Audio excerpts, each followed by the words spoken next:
Bien le bonjour la rue, je suis extrêmement heureux de vous retrouver dans cette nouvelle vidéo où on va parler du tout nouveau concept que Sony a annoncé cette nuit à 3h du mat, heure française. Je parle bien évidemment de l'A7C qui est dans mes mains depuis 2 semaines, je suis trop content. Juste pour ça d'ailleurs, gros pouce en l'air pour Sony parce que vous me régalez à chaque fois. Le ZV1, l'A7S3 maintenant, l'A7C. Franchement, je suis super content de vous proposer un petit test en exclusivité, surtout que ce produit a pas mal d'avantages, mais on va pas se le cacher, il y a aussi quelques inconvénients. Mais vous savez quoi ? On en parlera juste après l'intro. Allez, c'est parti.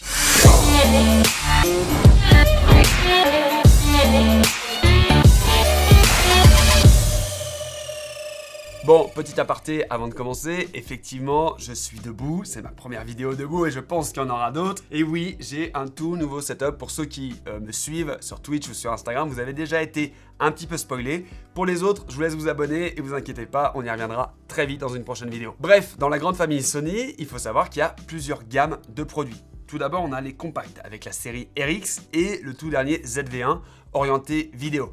On a ensuite la gamme des APS-C avec la série A6000 qui reprend le gabarit de la 7C, mais on y reviendra après. Et enfin, la gamme plein format avec la série A7 et A9. C'est pour cela que la 7C est un tout nouveau concept. Vous reprenez le gabarit de la 6600 avec le viseur sur le côté, etc. Vous y ajoutez tout ce qui a fait qu'aujourd'hui la 7 III est une star en vidéo, les caractéristiques techniques, le capteur stabilisé, etc. Vous le mettez dedans et vous saupoudrez de nouvelles technologies, par exemple de l'autofocus de la 7R 4, la couleur de la peau de la 7R 4, de l'écran orientable de la 7S III.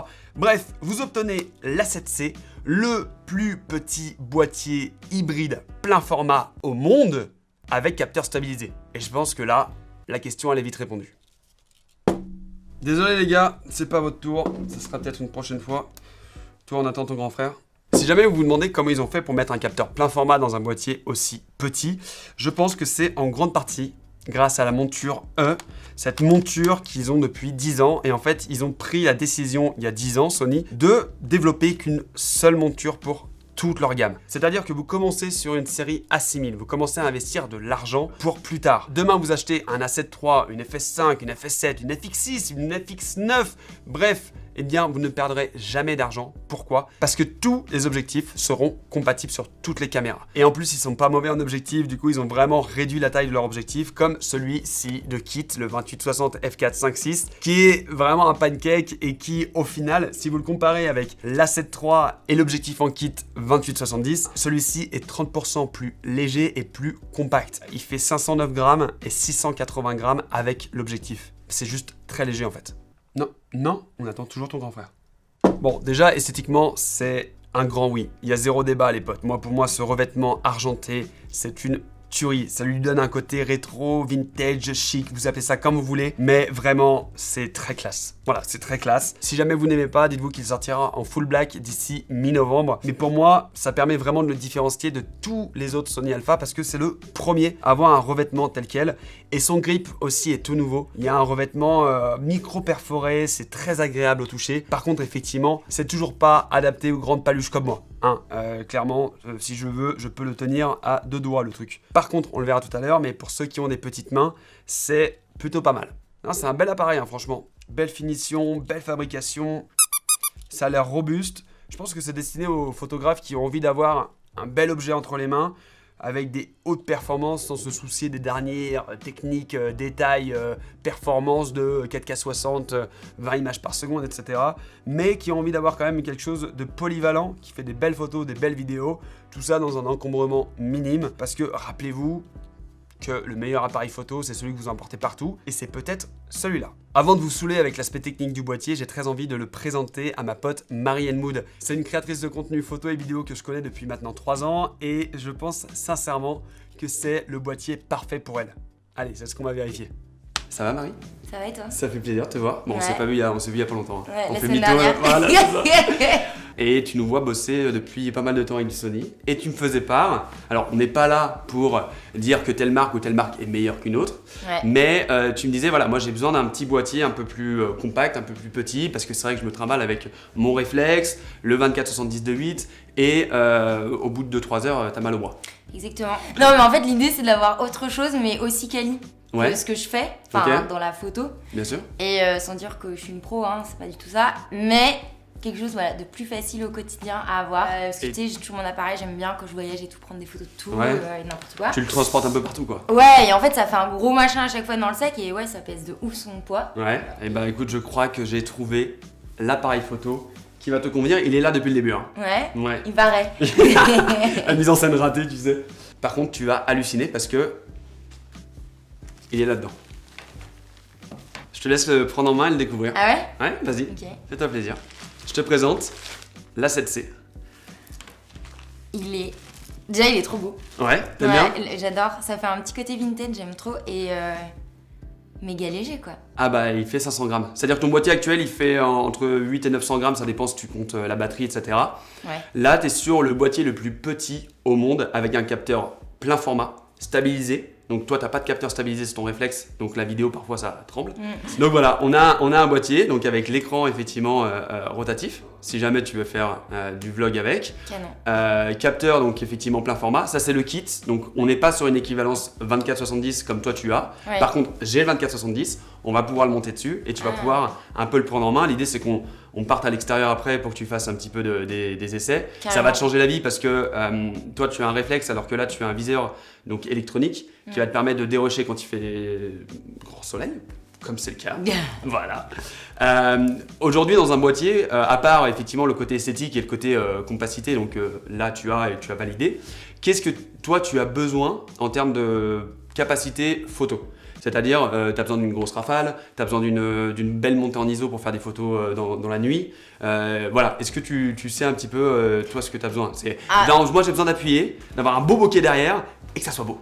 Non, en fait, tu vois, tu parlais des shootings de nuit déjà. Comme je disais, je suis pas photographe, donc il y a des compétences, je les ai pas. Donc shooter de nuit, je sais absolument pas faire. Ah, d'accord. Mais après, c'est vrai que vu comme c'est plus de la mode, du lifestyle, j'aime bien shooter en rafale pour en fait, tu sais, choper les entre-deux mouvements, je dis à chaque fois. Parce que. Ouais, toi, t'aimes pas prendre des photos fixes. J'aime bien des fois quand c'est statique, tu vois, un peu plus posé. Et il y a des fois où je préfère, selon le cadre en fait où je suis, où soit un peu plus vivant. Et voilà, c'est surtout ça que j'utilise. Après, de base, je fais mes réglages toute seule. D'accord. En fonction, voilà, comme tu dis. Tu règles comment? Tu règles en priorité ouverture, en manuel ou le boîtier est en manuel. D'accord. L'objectif non parce que. C'est trop compliqué. Bah, non, ouais, en fait, t'as besoin d'un faut pas autofocus. bouger, Donc c'est autofocus ultra performant. Ouais. Alors. Je te dis un petit peu les caractéristiques pour que tu puisses un petit peu te projeter par rapport à tes besoins. Donc ce boîtier, donc capteur plein format, donc c'est la même taille de capteur, donc tu auras le même bokeh, la même qualité entre guillemets. Il a un peu moins de mégapixels, tu es à 24 millions de pixels alors que le tien tu es à 30 millions de pixels. Mais pour du Instagram, on s'en fout. Ouais, vas-y, tu peux l'allumer, hein. tu peux jouer avec pendant que je t'en parle. Après, il n'y a pas qu'Instagram, j'ai aussi un blog, tu vois. Oui, alors là, tu as des photos beaucoup plus grandes. Ouais. Mais encore une fois, il faut que ça soit optimisé en termes de qualité, etc. Tu vas avoir une rafale à 10 images par seconde. Alors que ton boîtier, t'en as jusqu'à 7 images par seconde, donc il est plus rapide en rafale. Et en fait, ce qui va tout changer pour de la vidéo, si jamais tu veux faire du YouTube avec, il a la détection de l'œil en temps réel, en vidéo. Ah, donc ça te suit à chaque fois. Ça te suit ton œil, tu as le tracking. Et voilà, donc molette de sélection de mode, déclenchement de vidéo. Tu as beaucoup de fonctionnalités qu'on découvrira sur le terrain. Mais globalement, en gros, il fait aussi bien que ton réflexe, voire mieux dans certaines conditions. Et il est 2 fois plus petit. 3 fois. Alors, tu as le Wi-Fi, tu as la Bluetooth, tu peux contrôler, tu peux récupérer tes photos, tu peux avoir un retour écran. Bon, là, tu as le retour écran, mais même, imagine, tu veux l'avoir sur ton téléphone, tu peux piloter. Sur le côté ici, tu as toutes les connectiques, d'accord? Donc, tu vas avoir, la prise micro, pour mettre un micro ici, d'accord? Ou un flash, mais bon, ça, tu t'en fiches de mettre un flash au-dessus parce que tu ne vas pas te prendre en selfie en flash. Mais non. Là, tu as une carte qui est dedans où tu peux mettre une carte ultra rapide. C'est 10 fois plus rapide que ce que tu as aujourd'hui. C'est-à-dire que quand tu vas prendre beaucoup de photos, toi, au bout de 20 ou 30 photos, il rame. Là, tu peux en faire, je crois, je vais le mettre ici, le chiffre exact, mais je crois que c'est une limite de 100 ou 200 ou 300. Enfin, et du coup, c'est les mêmes cartes que ce que j'utilise ou c'est alors, différent? c'est les cartes SD, c'est les petites cartes SD. D'accord. Donc toi, tu as la compact flash en plus, mais là, c'est les cartes SD, mais très très rapide. Ok. Voilà. Et ici, en fait, tu as donc la nouvelle norme d'USB, donc l'USB-C, pour pouvoir le recharger. Ah oui. Ah, ça c'est exceptionnel. Tu le connais pas ça? Non. Quand tu pars en shoot et que tu n'as pas envie de prendre 12 batteries, tu n'en prends qu'une seule. Sans bien, j'en ai toujours qu'une seule. Voilà. Ok. Là, il y a une capacité de 740 photos. Ok. Donc avec une seule batterie. C'est les grosses batteries comme les A7 III, etc. Donc on est vraiment sur une batterie qui est genre très haute en capacité et qui est très compacte. Ok. Esthétiquement, tu vois, tu as un nouveau revêtement ici qui est vraiment un revêtement... Ça grippe. Ouais, c'est le grip, mais mieux travaillé, je trouve. Mais effectivement, le boîtier se recharge avec une batterie externe. Ok, donc t'as pas besoin de prendre 12 000 batteries différentes. Tu peux le recharger avec une prise secteur en USB ou un ordinateur. Ça, c'est exactement le même setup que toi tu as. 24-70 de 8, donc là on est sur la Sony G Master, donc c'est un objectif qui pèse son poids. Hein. L'objectif est plus lourd que le boîtier. Ouais, je préfère comme ça. C'est dingue, le déclenchement, c'est la première fois que j'entends le son du déclenchement. Ouais. Et en fait, le déclenchement, il a un bruit particulier, je trouve qu'il a un bruit rétro aussi. Peut-être faudrait que j'essaye sur toi parce que... Donc là, tu vas voir la détection de mes yeux. Ouais, j'en ai un que je vois, après je vois ta tête. Voilà.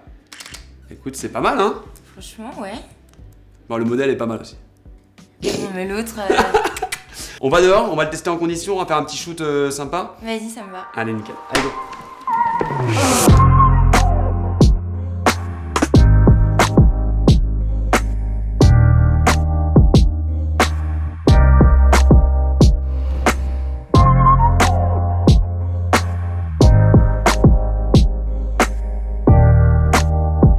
Et après, surtout, tu peux regarder dans le viseur pour voir ta photo. Ah oui, c'est ça. Ah oui, attends. Tu peux te mettre devant que je vois comment ça fait. Tu veux me prendre en photo? Tu veux me shooter? Ouais, grave. Ok, vas-y, allez, shoot.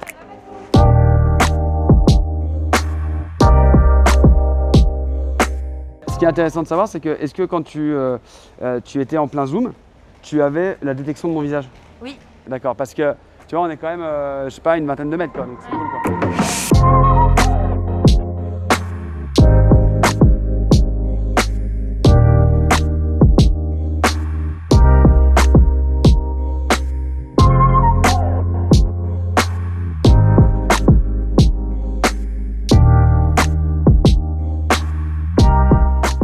Pour le coup, ce qui m'impressionne, c'est que tu as réussi à maîtriser l'exposition très rapidement. Les photos, les photos sont bien. Ce que je te disais, c'est hyper intuitif en fait. Parce que le fait de voir sur l'écran comment ça fait.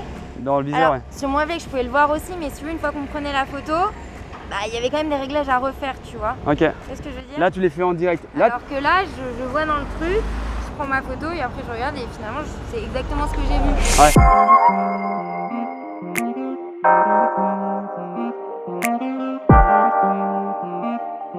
Qu'est-ce que tu en as pensé? Comment tu te sens après une petite heure à prendre en main l'appareil, à le porter, à l'avoir avec toi? Là, c'est vraiment, tu vois, le kit de base qui te permet d'être un peu polyvalente, de faire les photos que tu veux, etc. Et on l'a testé, il était même assez surprenant, non? Assez surprenant, ouais, alors que d'habitude, je suis pas super fan de ce type d'objectif. Ouais. Moi, je préfère quand c'est grand angle et tout. Ouais. De manière générale, je dirais que c'est assez intuitif. Après, bien sûr, faut étudier Ouais, bien sûr. cette nouveauté parce que forcément, je suis sûre qu'il y a des fonctionnalités qui sont quand même vachement plus poussées. Ouais, bien sûr. Mais comme je te dis, après moi, c'est les compétences au bout d'un moment. Tu Non, vois, mais c'est bien, c'est cool. C'est une petite prise en main.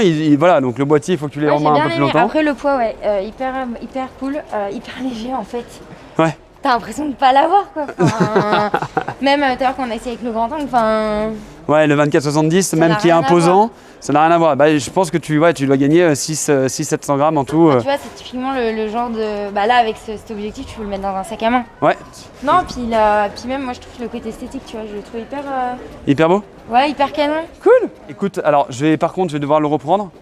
Non. Je te remercie en tout cas d'avoir pris le temps de te libérer dans ton emploi du temps de ministre de l'Intérieur, X Vogue et Cara Delving. Mais franchement, c'était trop chouette. J'espère en tout cas que ce petit format rencontre vous a plu. Nous, on se retrouve en studio. N'hésitez pas à suivre Marie sur ses réseaux.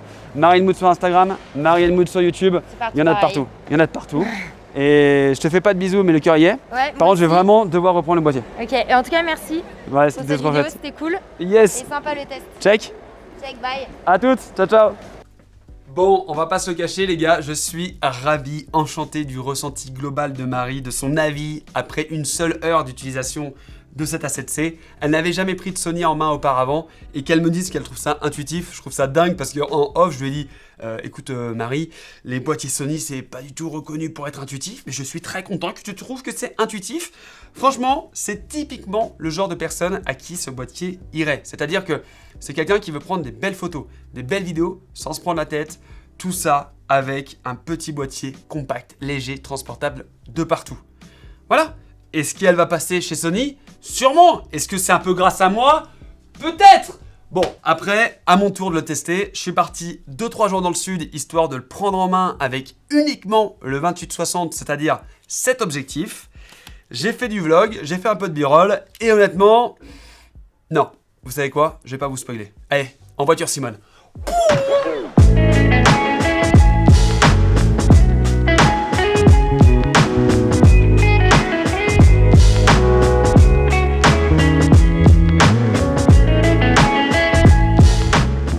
Petit essai en mode vlog, toujours avec le pancake, donc le 28-60 f4.5.6, l'écran retourné.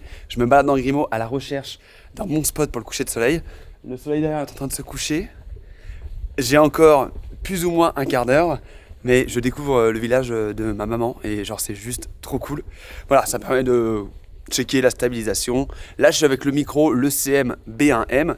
Et ce que je vous propose, c'est que on enlève le micro pour voir la différence au niveau du son. Parce que je vois 2 capsules en face de moi et je pense que c'est peut-être pas mal. Ok, j'ai le CM B1M dans les mains. Je ne sais pas ce que ça donne. En tout cas, moi, je vois sur le retour le tracking de l'œil. C'est plutôt agréable, même si je fais ça. Yes, je suis toujours traqué. Le 28 mm, comme vous le voyez, bah, ça permet de vlogger. Je n'ai aucun accessoire. Je me dirige à la main. Et j'ai une voiture derrière. Allez, on va aller chercher le coucher de soleil.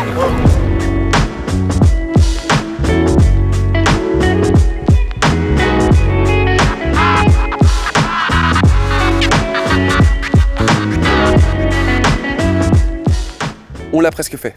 Voilà, on l'a presque fait. Clairement, on est arrivé juste au moment où le soleil passait derrière les montagnes. J'avais pas anticipé les montagnes pour le coup, mais ça reste super joli. On se trouve au château de Grimaud. Visite libre, hein, et port du masque obligatoire. Là, c'est parce qu'il y a personne. Mais bon, on continue le test.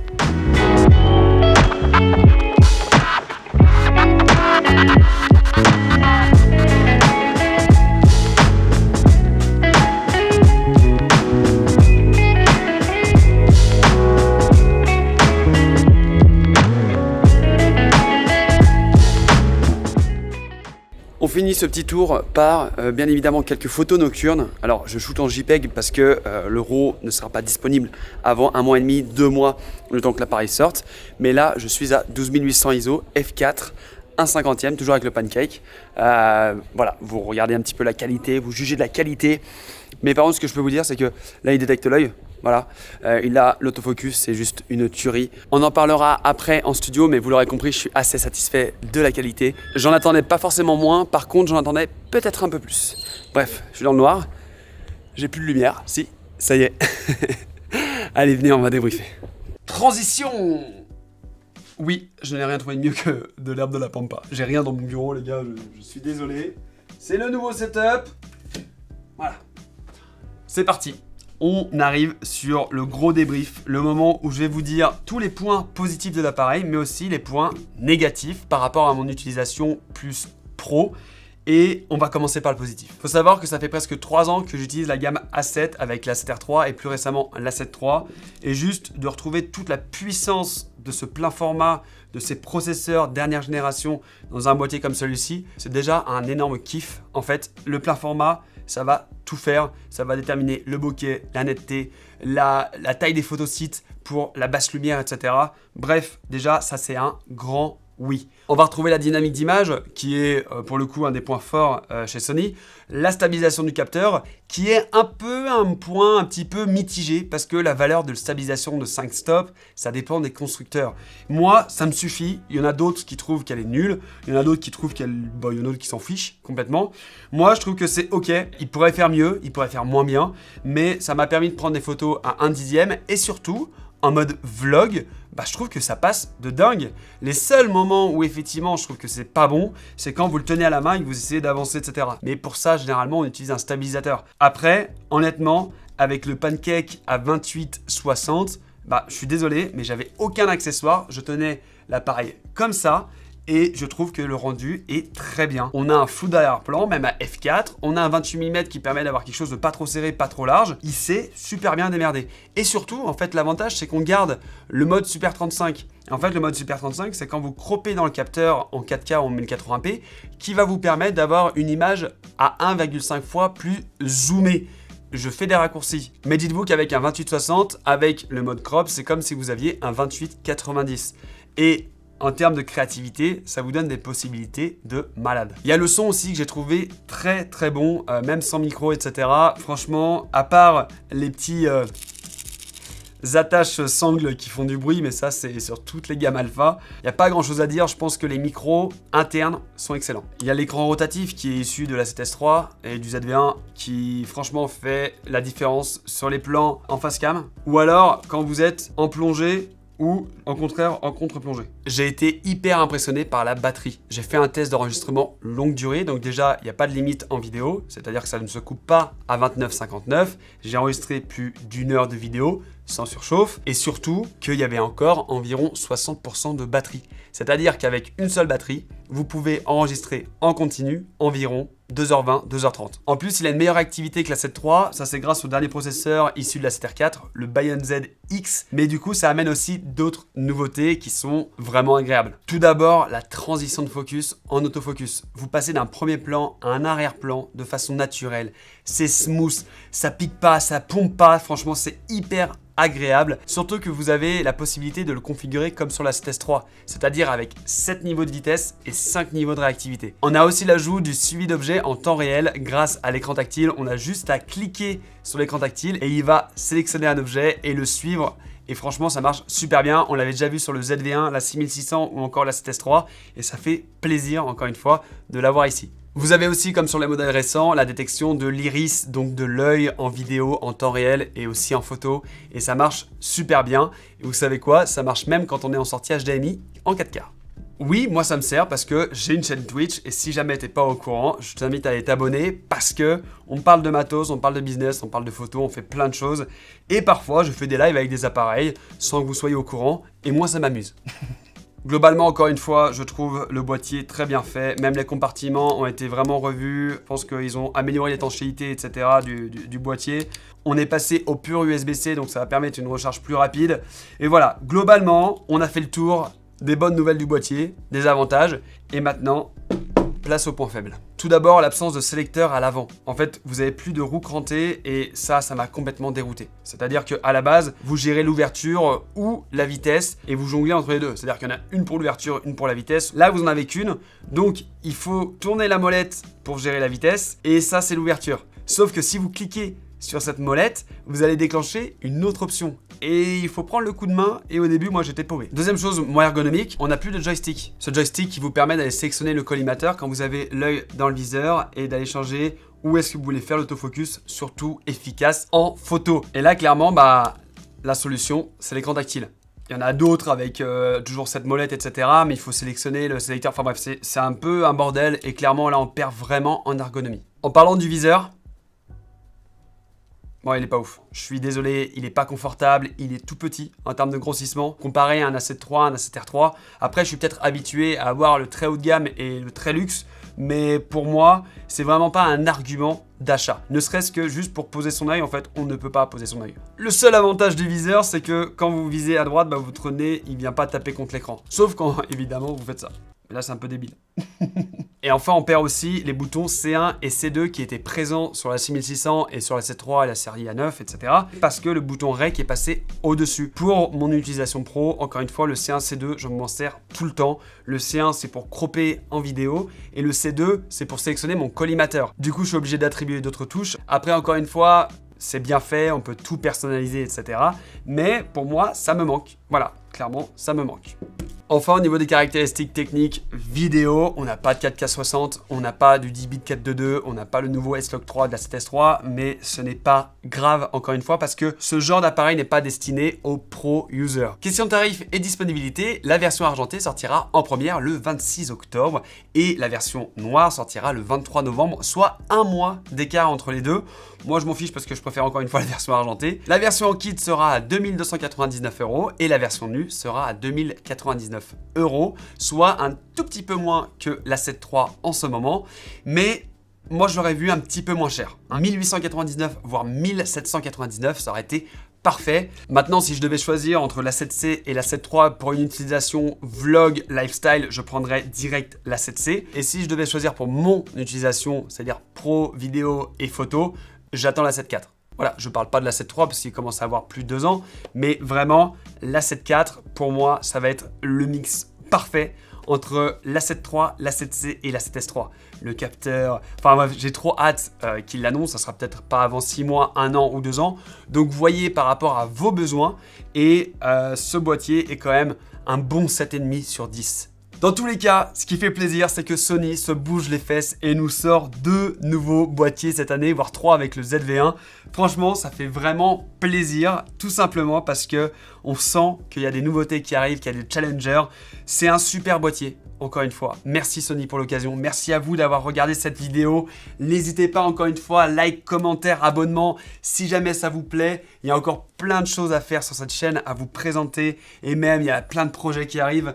Je suis trop content et honnêtement, j'ai hâte de voir la suite. Je vous donne rendez-vous sur mon Twitch toutes les semaines, au moins une fois par semaine. Et surtout, regardez la description parce qu'il y a des événements qui arrivent et je ne veux pas que vous les loupiez. Bref, prenez soin de vous, à la prochaine, la bise!